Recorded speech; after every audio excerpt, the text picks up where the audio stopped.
System বদলান, দেশ বদলাবে, দেশের অবস্থাও বদলাবে। কেন কথা বলছি? কোনো একটি দেশ কিংবা সেই দেশের অঙ্গরাজ্যের উন্নয়ন থমকে যায় যখন সেখানে স্বজনপোষণ ও আর্থিক দুর্নীতি হয়। এই আর্থিক দুর্নীতির যে মূল শেকড় সেটা কোথায় জানেন?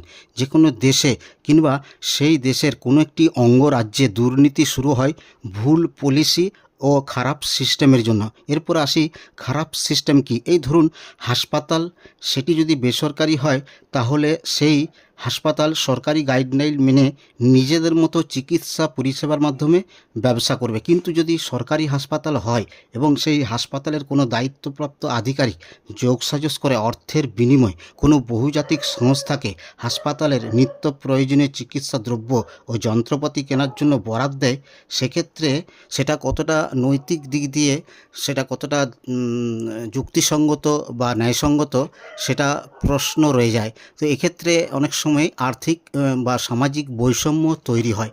ঠিক অনুরূপভাবে বর্তমানে বিভিন্ন সরকারি দপ্তরে এইভাবে এই যোগসাজশ করে এইভাবে বরাদ দেওয়ার বর্তমান চল শুরু হয়েছে।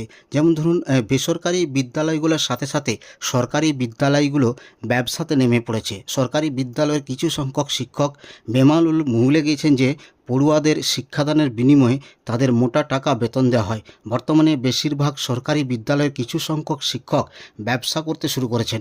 এইসব শিক্ষকরা স্কুলের বিভিন্ন জিনিসপত্র ক্রয় করার জন্য অর্থের বিনিময়ে বহুজাতিক সংস্থাকে বরাদ দিয়ে দিচ্ছেন। শুধু তাই নয়, বইপত্র থেকে শুরু করে স্কুলের পোশাক এবং কি জুতো ক্রয়ের জন্য অভিভাবকদের নির্দিষ্ট সংস্থার নাম করে তাদের সেই সব দোকানে পাঠিয়ে দিচ্ছেন। এটা নৈতিকতার দিক থেকে কতটা যুক্তিসঙ্গত, এটা আমার প্রশ্ন রইল। তো এই ক্ষেত্রে যে সামাজিক বৈষম্য তৈরি হয় এটা বোধহয় বলার অপেক্ষা রাখে না।